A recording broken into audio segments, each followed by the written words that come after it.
From a Brazilian point of view, this was supposed to be Neymar's World Cup. He was going to lead them to the promised land. They were going to win the World Cup, and everybody would be doing the samba in the streets. But as it turns out, his dream has turned into a nightmare. He's missing the rest of the tournament because of a broken vertebrae in his back. And so the question now is, he misses the tournament. How much does Brazil miss him? Well, you would think massively, right? I mean, this is a player who was supposed to be the face of not just Brazilian soccer, but the World Cup in general.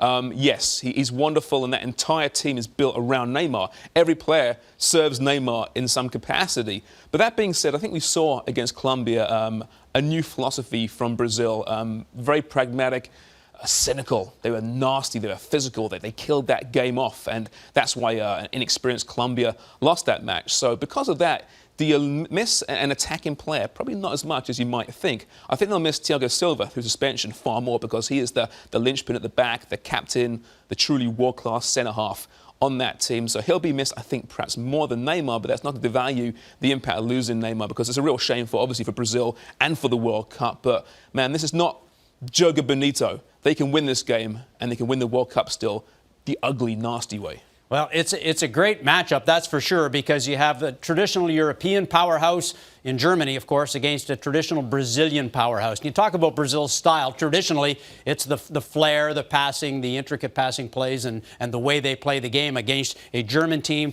efficient, technically sound, and you wonder just how this match will turn out. But it's funny because 4 or even 6 years ago, we thought this was a Germany team almost following the Brazilian mold with some really wonderful attacking flair players, the Mullers, the Royces, Götzes. But in this tournament, they haven't played great football so far, but they've really kind of gone back to what made them so successful in years past. And that is, like you just said there, efficiency, machine-like, all those cliches you love to talk about Germany and West Germany back in the glory years, of course.